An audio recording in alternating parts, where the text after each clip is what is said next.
No começo eram as trevas. E então, Bang! Nasceu um sistema que se expande infinitamente, feito de tempo, espaço e matéria. Agora vá mais longe do que jamais imaginou, além dos limites de nossa existência, em um lugar chamado o Universo. O Sol teria uma companheira mortal que ameaça a vida em nosso planeta?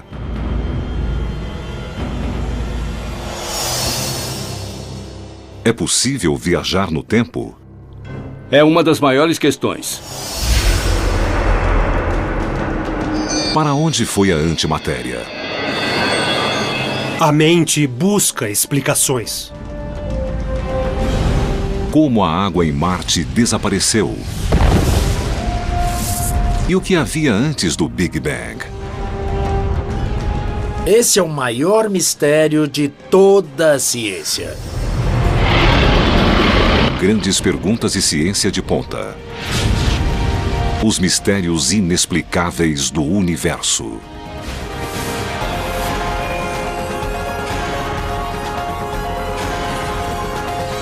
Universo. Mistérios inexplicáveis.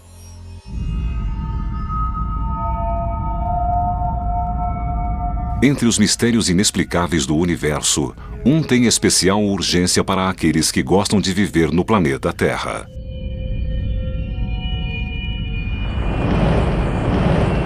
Os habitantes da Terra teriam uma data marcada para a extinção uma vez a cada 26 milhões de anos?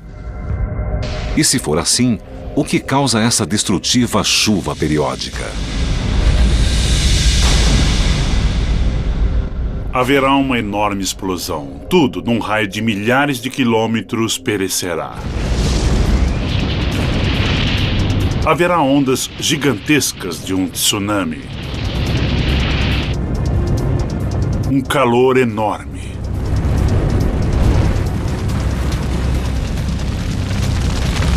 Incêndios por todo o globo.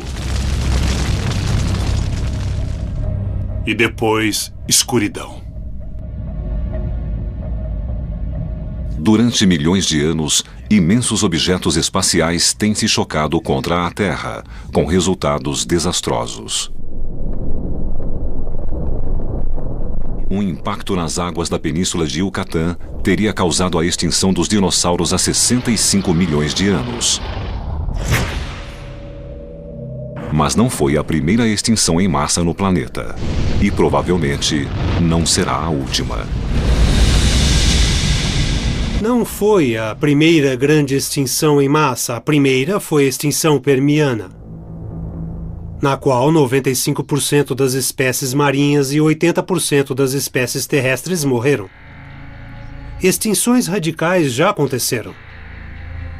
Para alguns cientistas, esses períodos de morte e destruição ocorrem regularmente. Alguns paleontólogos verificaram um estranho padrão. Descobriram que grandes extinções, como a que eliminou os dinossauros, e outras também, não ocorrem aleatoriamente,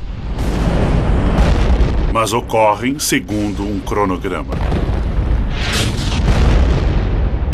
Era muito estranho. Ocorriam a cada 26 milhões de anos. Era algo inexplicável.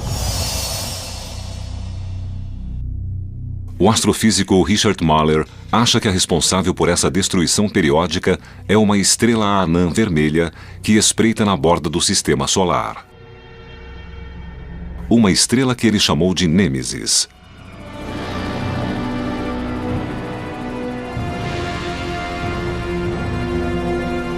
Segundo sua teoria, Nêmesis é uma companheira desconhecida do Sol.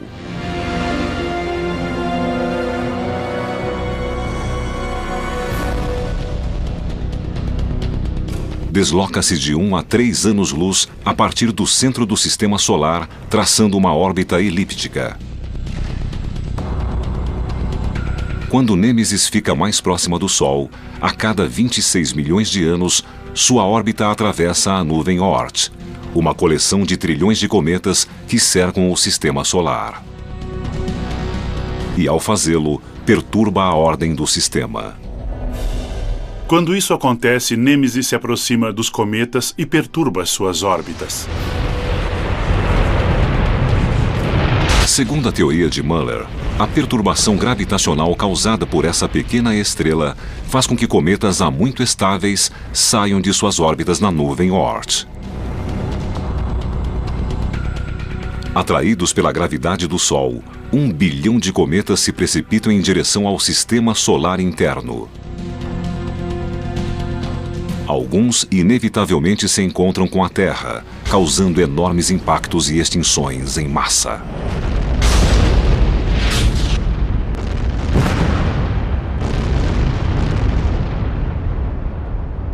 A ideia de que o Sol tem uma estrela mortal como companheira é controvertida.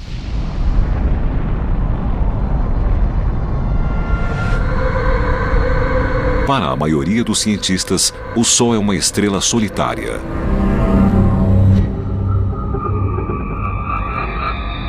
Mas no universo, estrelas em duplas ou até em trios agrupadas pela gravidade são a norma.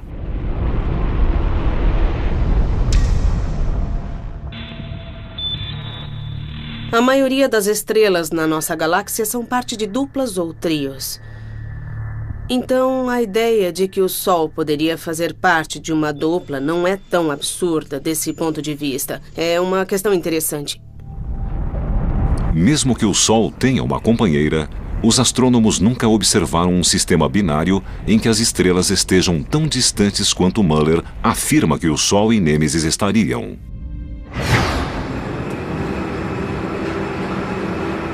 Muller precisava provar que Nêmesis existia. Em 1997, a NASA lançou um projeto com o potencial de desvendar esse mistério. O Two Micron All-Sky Survey, ou TWO-MASS, usa 2 telescópios com radiação infravermelha para varrer o universo em busca de estrelas desconhecidas. O TWO-MASS se concentrou em corpos difíceis de encontrar em nossa galáxia e suas proximidades. E já produziu mais de 2 milhões de imagens.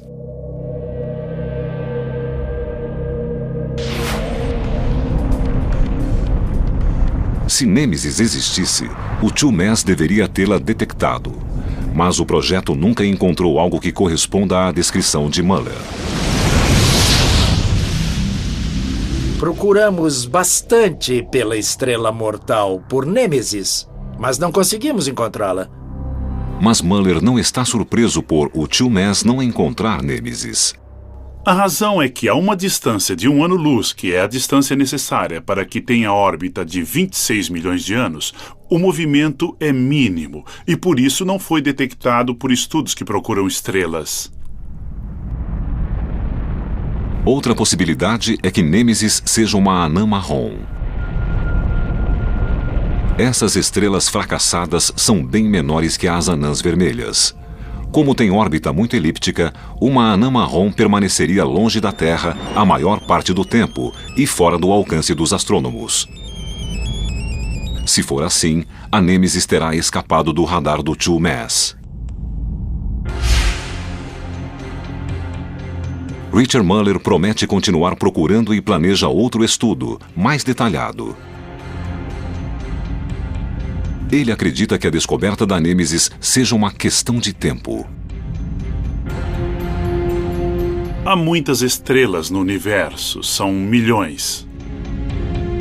É como encontrar uma agulha num palheiro, logo nós perceberemos. Da mesma forma, quando encontrarmos essa estrela, vamos medir sua órbita e provar que é Nêmesis.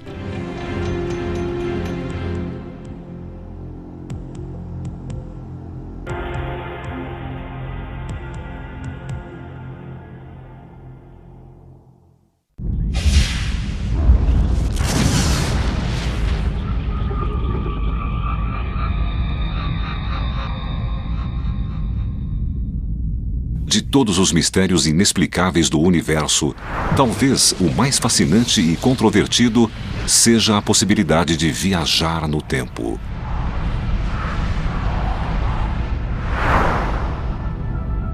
Podemos viajar para o passado, podemos alterar nosso destino.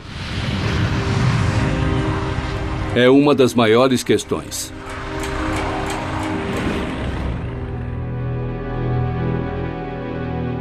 Em 1955, Ron Mallett tinha apenas 10 anos quando seu pai morreu de ataque cardíaco. Abalado, o jovem Mallett ansiou por um modo de rever o pai e talvez salvar sua vida. Um ano depois que ele morreu, li o livro de H.G. Wells, A Máquina do Tempo, e foi o que me salvou, porque sonhei em construir uma máquina do tempo como a do livro para poder voltar no tempo e tentar salvar a vida dele. Fiquei obcecado com a ideia de construir uma máquina do tempo.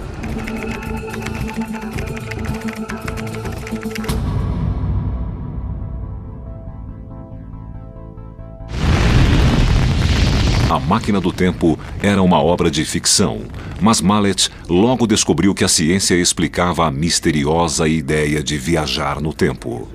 E a fonte era ninguém menos que Albert Einstein. Einstein teorizou que a distância e o tempo eram ligados. Imaginou o espaço e tempo como uma espécie de tecido ou lençol. Em sua teoria geral da relatividade, Einstein mostrou que um objeto volumoso, como um planeta, uma estrela ou um buraco negro, deforma o tecido do espaço e tempo. De fato, Einstein acreditava que a gravidade, a força que nos prende à Terra e a mantém em órbita em torno do Sol, é apenas um efeito dessa deformação. Para Mallett, essa ideia de que o universo pode se curvar tem implicações de longo alcance, porque se for possível gerar gravidade bastante para curvar o tempo formando um anel, talvez seja possível criar um túnel para se mover para frente e para trás no tempo. As teorias de Einstein alimentaram o sonho de Ron Mallett de aprender a construir sua própria máquina do tempo. Mas a viagem no tempo não era um assunto que os cientistas sérios estudavam abertamente. Na verdade, eu usei uma desculpa que funcionou. Eu estudava buracos negros porque eles me permitiam entender como a teoria de Einstein afetava o tempo. Era uma ideia maluca, mas era considerada legítima. E eu construí minha carreira estudando isso e empregando a teoria geral da relatividade de Einstein. Os buracos negros, os imensos vestígios de estrelas colapsadas, possuem incomparável poder gravitacional de distorcer o espaço e tempo. Exatamente o que Mallett queria fazer. Mas como ele podia criar no laboratório algo tão carregado de matéria a ponto de distorcer o espaço e tempo? Mallett voltou a buscar inspiração em Einstein e sua mais famosa equação, energia igual mc2, que mostrava que matéria e energia eram formas diferentes da mesma coisa. Segundo a teoria de Einstein, a luz, que é energia, deve ser capaz de distorcer o espaço e tempo tal como um objeto volumoso. Estamos acostumados à ideia de que a gravidade é criada pela matéria. Mas, na teoria de Einstein, a luz pode gerar gravidade. E é nisso que meu trabalho se baseia. Ou seja, se a gravidade pode afetar o tempo e a luz pode gerar gravidade, a luz pode afetar o tempo.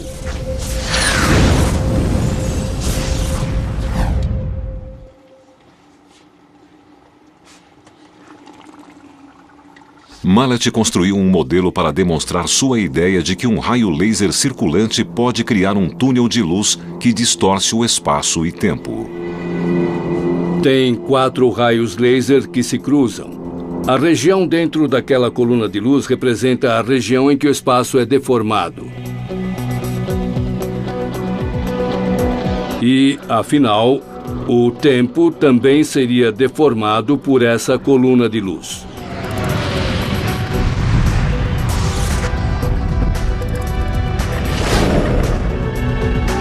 E isso nos permitiria viajar para o passado. O primeiro viajante do tempo precisará ser bem menor que um ser humano, uma partícula subatômica como um nêutron. Estamos tentando mandar não seres humanos, mas partículas subatômicas e informações. E este é um grande salto, porque se conseguirmos enviar informações para o passado, isso nos permitirá saber sobre desastres futuros e assim evitá-los.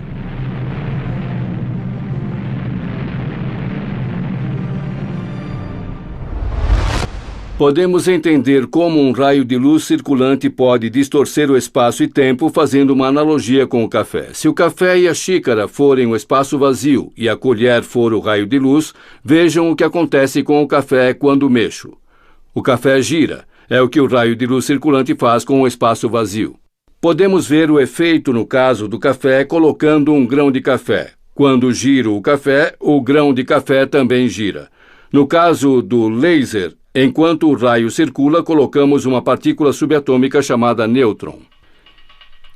E enquanto giramos o espaço, o nêutron também girará como o grão de café.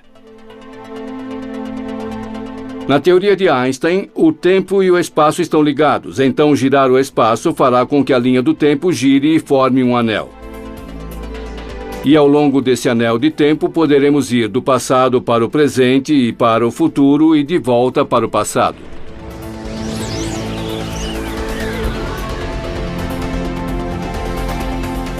As máquinas do tempo da ficção científica permitem viagens ilimitadas ao passado e ao futuro.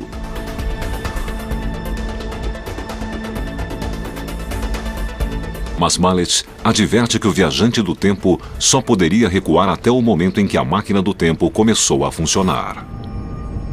Se eu ligar a máquina hoje e a deixar ligada 100 anos, então alguém daqui a 100 anos poderá recuar 75, 50, 25 anos até o momento em que liguei a máquina, mas não poderá recuar para antes disso, porque antes a máquina não existia e é a máquina que cria o efeito, então não há nada que possa materializar a viagem no tempo.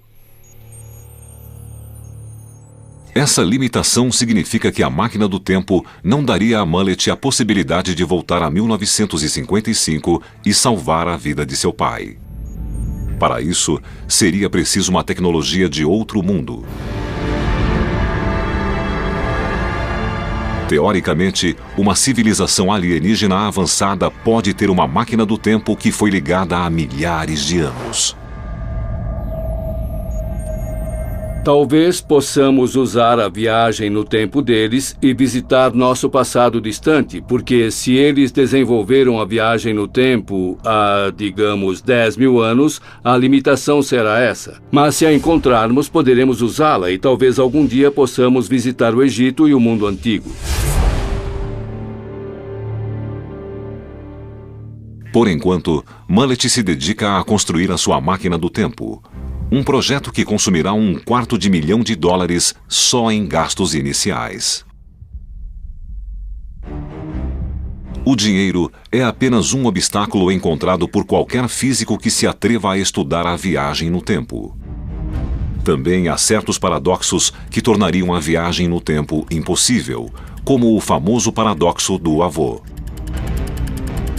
Imagine que você volta no tempo e mata seu próprio avô antes que ele conhecesse sua avó. Sendo assim, você não poderia ter nascido e muito menos voltado no tempo. Então esse anel é um misto de possível e impossível. Pode e não pode acontecer.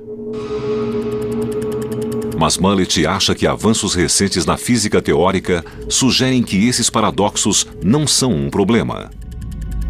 Muitos físicos hoje acreditam que nosso universo é apenas um entre vários universos paralelos. Então, se ao voltarmos no tempo entramos num universo paralelo, podemos alterar eventos sem afetar o universo de onde viemos. Achamos que o Rio do Tempo pode ter redemoinhos. Ou seja, você pode ser capaz de voltar e conhecer seus pais antes de nascer, ou então bifurcar em 2 rios e assim alterar o passado e criar um universo alternativo. Todas essas teorias estão na vanguarda da física moderna hoje. Mallet acredita que os seres humanos podem estar a apenas um século da viagem no tempo. será tarde demais para ele voltar no tempo para salvar Gostou? o pai. Muito. Ótimo. É um prazer conhecê-lo. Muito obrigado. Sabemos que o espaço está girando. Mas sua perda abriu a porta de um novo mundo para as gerações futuras. Desenvolvi uma equação básica. Isso me levou a compartilhar algo com o mundo, o que eu não teria feito de outro modo.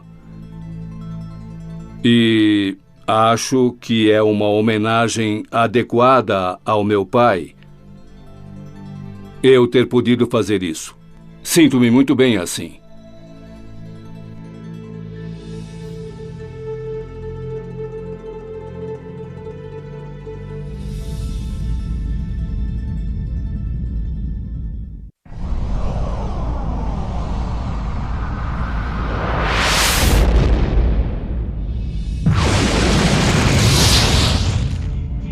Os cientistas acreditam que, enquanto se formava, o universo era constituído não apenas pela matéria que hoje compõe tudo ao nosso redor. Acham que continha uma quantidade quase igual de antimatéria, o oposto da matéria. Se remontarmos aos seus primórdios, o universo era composto de matéria e antimatéria. Toda partícula tem uma antipartícula. Parece loucura, mas é verdade, é meio ficção científica. Mas o que é essa misteriosa antimatéria? E o que aconteceu a ela? A antimatéria é exatamente igual à matéria. A diferença é o fato de ter uma carga completamente diferente.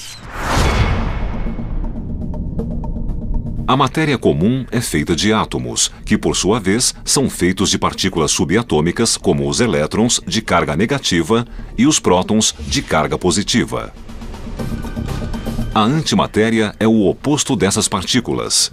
Tem a mesma massa, mas a carga elétrica oposta. O próton é uma partícula com carga positiva, é o núcleo do átomo. O antipróton seria um próton com carga negativa e exatamente a mesma massa. No universo, os opostos se atraem e as partículas e antipartículas tendem a se aproximar. Pode parecer um casamento perfeito, mas quando a matéria entra em contato com a antimatéria, o desfecho é sempre o mesmo. Elas se aniquilam.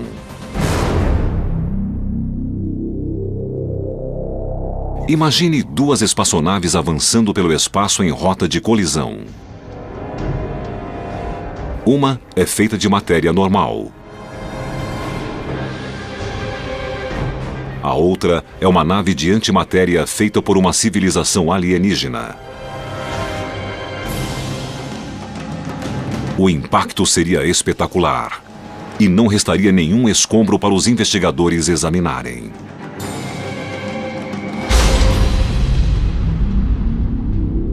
A matéria e a antimatéria desaparecem. Puf, não resta nada. Mas a energia não desaparece. Reemerge na forma de raios gama muito potentes, os fótons. E a quantidade de energia contida em um pequeno volume de massa é espantosa. Se você combinar a matéria com a antimatéria, é algo explosivo.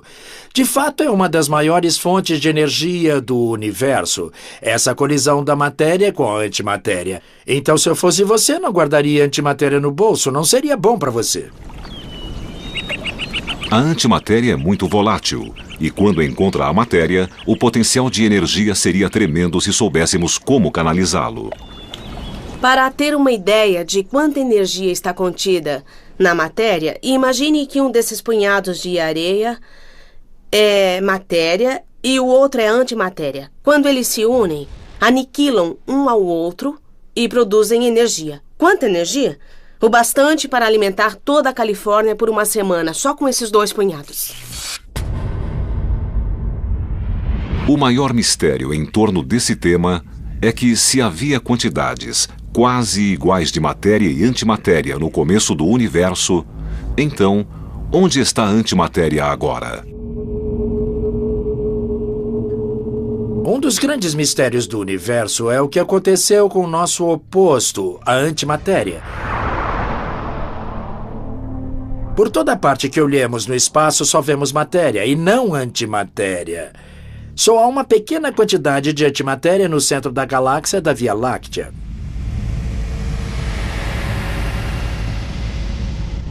Por que esse universo parece feito inteiramente de matéria e quase não vemos antimatéria é um mistério.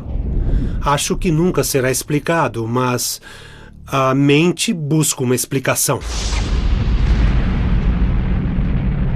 Uma teoria é que havia uma porcentagem um pouco maior de matéria no começo do universo. As partículas e antipartículas colidiram e se aniquilaram, e o que restou foi essa pequena porcentagem superior de matéria. Os últimos veteranos da mais antiga batalha do universo. Para cada bilhão de antiprótons, precisamos de 1 bilhão e 1 prótons. Então, os 2 bilhões se aniquilam e resta 1 próton.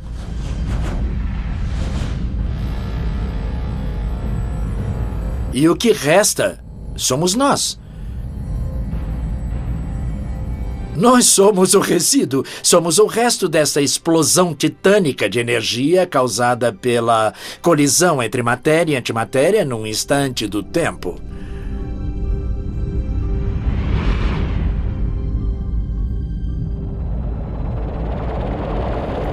Nossas mais avançadas teorias não conseguem explicar essa assimetria entre matéria e antimatéria. Mas graças a Deus existe, senão não estaríamos aqui.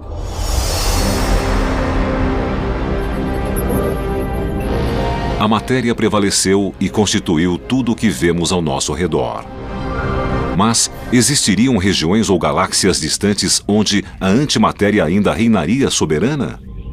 Pode haver galáxias que são 99% antimatéria, assim como esta é de matéria. E se uma galáxia de antimatéria encontrasse uma de matéria, ambas se aniquilariam num magnífico instante de luz e energia. No entanto, os cientistas aprenderam a criar minúsculas porções de antimatéria em aceleradores para fins médicos.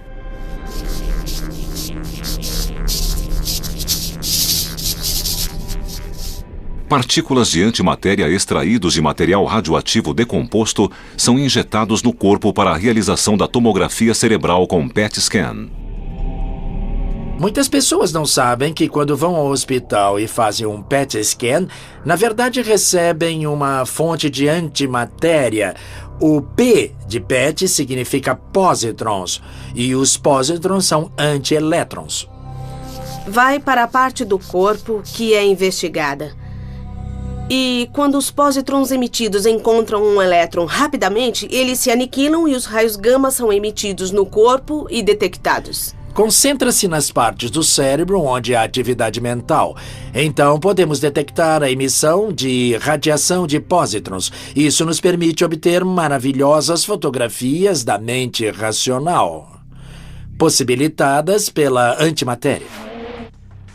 A antimatéria ajudou a desvendar os segredos da mente humana, mas a mente humana ainda precisa desvendar todos os segredos da antimatéria.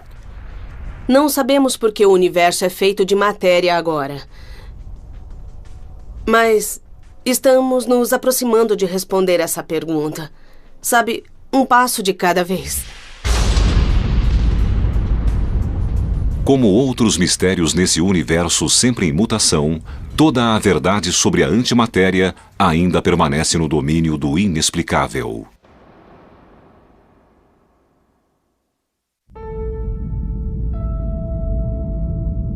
Marte sempre esteve cercado de mistérios.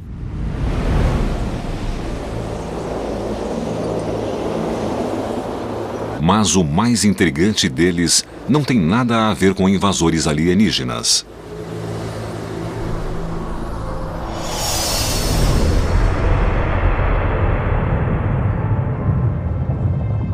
Evidências científicas sugerem que Marte já foi mais parecido com a Terra e tinha um dos elementos essenciais para a vida: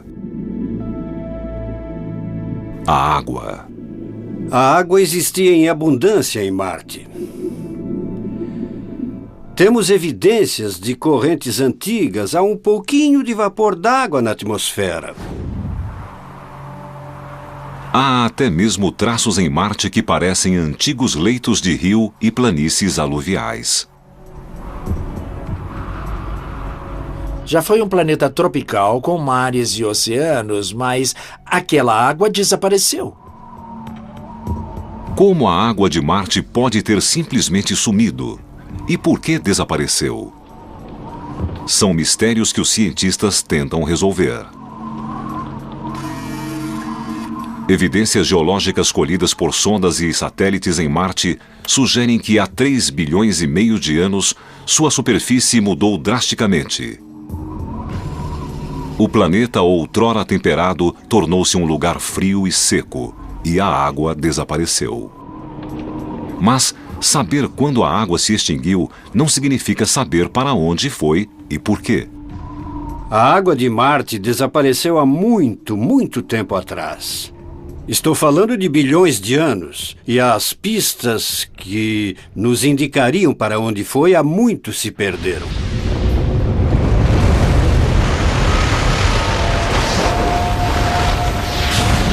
Uma série de eventos em Marte parece ter mudado drasticamente a paisagem. Marte passou por um intenso período de vulcanismo que espalhou lava por sua superfície. Quando finalmente terminou, o núcleo de ferro fundido do planeta se solidificara. Isso pode ter levado Marte a perder seu campo magnético e sua camada protetora de ozônio. Isso deixou a atmosfera vulnerável ao vento solar, que é muito poderoso. Os ventos solares castigaram o planeta durante milhões de anos, despindo-o de toda sua atmosfera. O vapor da água, que antes caía como neve ou chuva, escapou do pequeno campo gravitacional. A água entra na atmosfera como vapor d'água e é bombardeada por radiação ultravioleta que divide a água, que é H2O, hidrogênio e oxigênio. Como o hidrogênio é o gás mais leve de todos, flutua até o alto da atmosfera e é levado pelos ventos solares.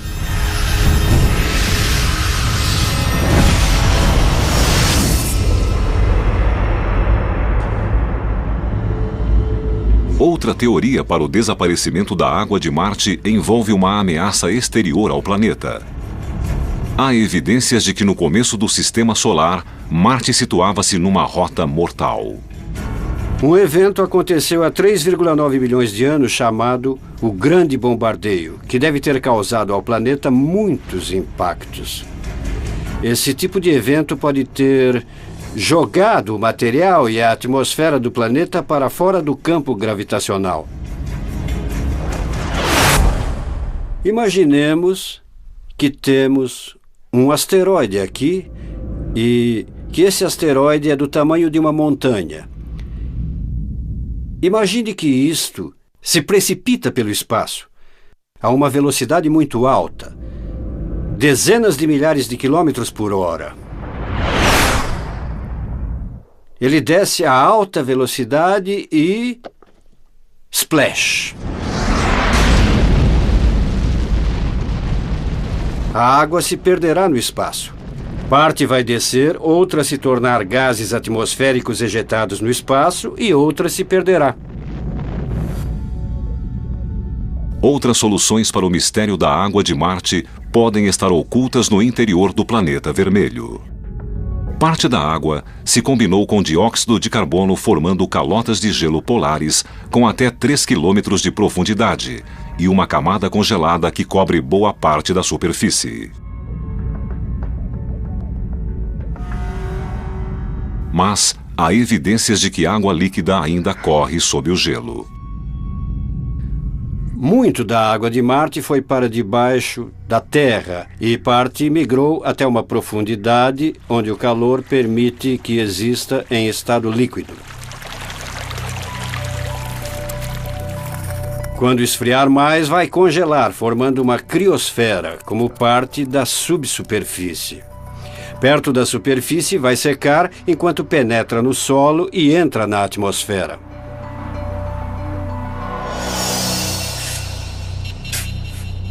Peter Smith, cientista da Universidade do Arizona, está ansioso por resolver o mistério da água de Marte. Muito bem. Estou cavando uma vala aqui para mostrar o que acontece quando chegamos abaixo da superfície e descemos só uns 30 centímetros, porque isso é semelhante ao que faremos em Marte. Smith é o principal investigador na missão Phoenix, da NASA. Trata-se de uma sonda robótica com uma simples meta: pousar em Marte e procurar água. O que aconteceu com a água pode ter virado gelo subterrâneo ou lençóis aquíferos.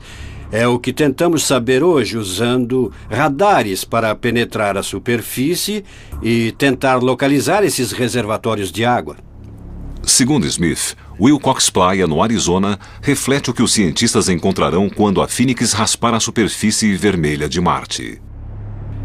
A superfície está árida, salgada e seca, mas a 15 centímetros da superfície há um reservatório argiloso de água e todo um ecossistema que vive nesse solo argiloso e molhado. Quando chove, ele sobe à superfície. Então vemos surgir poças com artêmias, pequenos crustáceos que estavam no solo. Queremos saber se sob a superfície, no lugar certo em Marte, ou seja, a região congelada, encontraremos o mesmo tipo de ecossistema no gelo que se derrete com a mudança climática e que seja habitado por formas de vida marcianas. Alguns acreditam que a vida na Terra se originou em Marte e que suas transformações anunciam nosso destino. Se isso for verdade, encontrar água em Marte pode nos levar às nossas origens cósmicas e ao nosso futuro.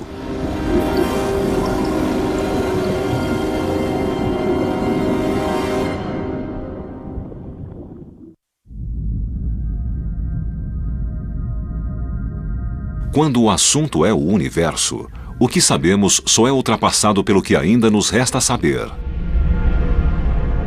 E dentre todos os mistérios inexplicáveis, um continua sendo o maior de todos. Havia algo antes do Big Bang? Ou este foi realmente o começo de tudo? E se foi, o que o desencadeou? Esse é o maior mistério de toda a ciência. O que deu início à criação? A teoria do Big Bang tem essa enorme lacuna. Não temos ideia. Não temos ideia do que deu início ao Big Bang.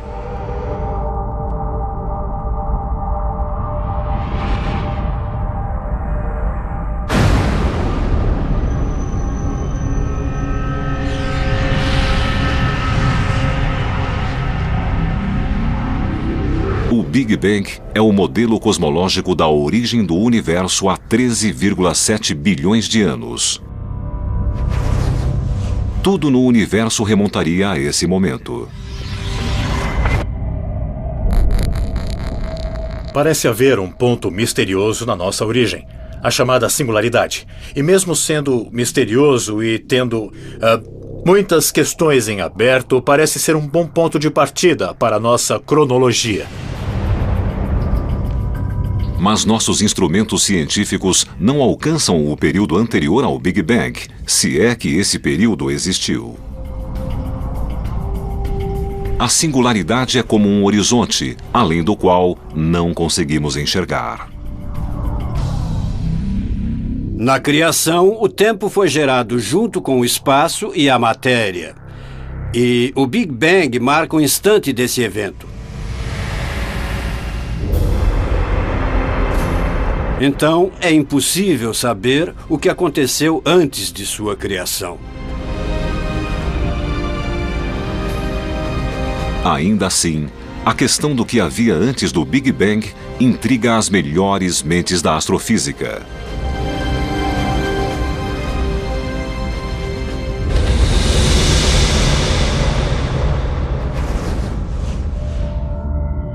Segundo alguns teóricos, o universo passa por um Big Bang a intervalos regulares. Esse modelo cíclico propõe que a cada trilhão de anos ocorre um Big Bang, após o qual o universo se expande antes de voltar a se contrair, preparando o terreno para outro Big Bang. Há ligações bem interessantes com a história do universo anterior. O fim de um universo pode trazer o começo de um outro. Talvez nunca tenha havido um começo, pode ter existido desde um momento anterior, sem nunca ter tido nenhum criador.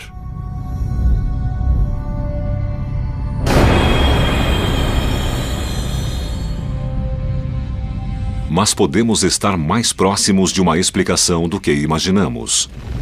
As reverberações cósmicas do Big Bang, que ainda ecoam pelo universo, podem elucidar o momento anterior à singularidade.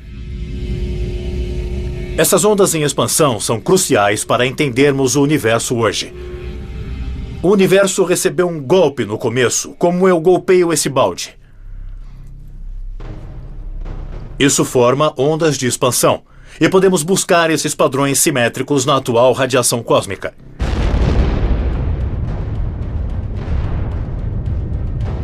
Então enviamos satélites, observamos a radiação e as ondas simétricas em expansão.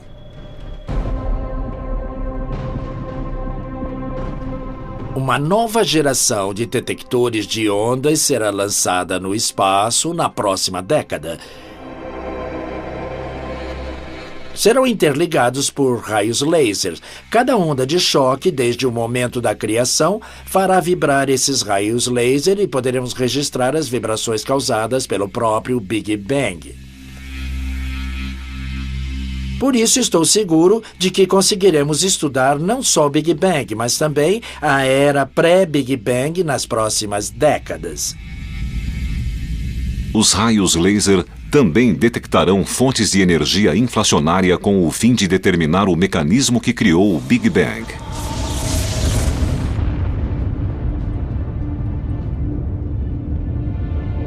Se penamos para resolver o maior mistério de todos, será que um dia conseguiremos verdadeiramente entender o universo? Sempre que respondemos uma pergunta, logo surgem outras perguntas. Avançamos, resolvemos mistérios, mas sempre haverá outros.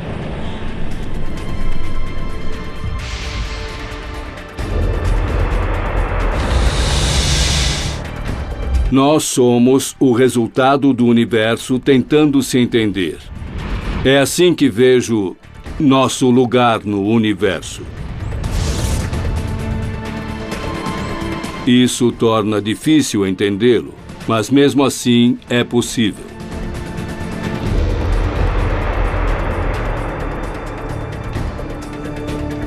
O universo está sempre mudando, mas as leis da física são imutáveis. Elas não mudam e nos dão esperança de que, a partir de todo este caos, sejamos capazes de explicar como tudo veio a existir.